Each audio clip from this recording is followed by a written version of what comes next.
松烟护树志工团，还有台湾护树团体联盟，还有机场捷运 A7 站自救会，那前来堵赵成雄的行动。那我们今天主要的诉求是，那个赵成雄在交保之后呢，其实台北市政府在高度配合财团那不只是把原来光复南路的20多棵老树从原来只移2棵变成只留2棵，然后有关于那个忠孝东那边，还有光复南路这些原来的那87棵树，剩下就是说已经有枯死10棵的状况。那反而不只是原来的状况，他们并没有追究，他们居然还要在都市设计审议呢，要在国父纪念馆要移除37棵老树，那个白仙城那些都几乎都快超过50年那台北市政府现在目前很强烈去高度配合财团，那我们很质疑说，不管是过去的大巨蛋弊案其实都跟马英九跟郝龙斌都有密切的相关。那现在呢，弊案是未明的状态，那不能说所有的罪过都推给污点证的叶世文我们要问一下，台北市政府里面还有多少个叶世文？还有多少个叶世文？在环保局里面有没有？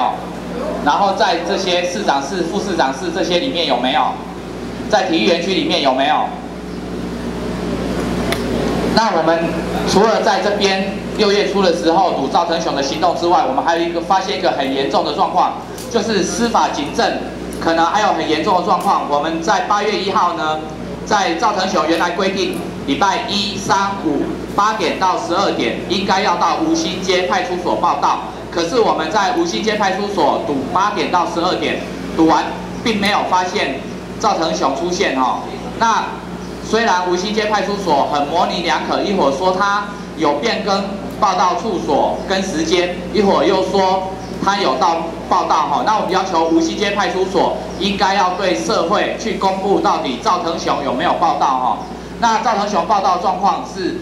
一堆媒体还有这些公民团体这样堵在那边，他应该是没有办法用直升机或是用其他方法进去这个吴兴街派出所。那我们要求法官那个派出所应该要把他报到的情况呈报法官，那法官也应该去彻查到底他有没有报到。从8月1号到现在的每一个礼拜的1、3、5 8点到12点，他都应该要去报到。如果他没有报到，或是在12点之后报到，那是很明显的依照刑事诉讼法，他应该要马上发布通缉，马上收押。所以我们今天再来堵赵成雄，来捕获这个野生的赵成雄，到底他有没有违法之余，然后到底台北市警察局信义分局的吴兴街派出所到底有没有重放人犯，到底有没有包庇这个赵成雄董事长？那我们喊一下口号：家保未到沈颖雄，发布通缉马上押。家保未到沈颖雄，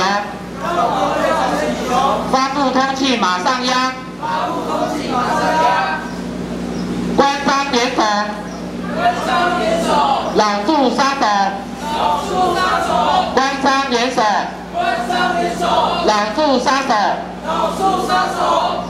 那因为今天他是开台北地方法院的庭，所以我们主场虽然记者会在这边，那我们会分一些人力也在侧门的地方堵。那如果堵到赵成雄，我们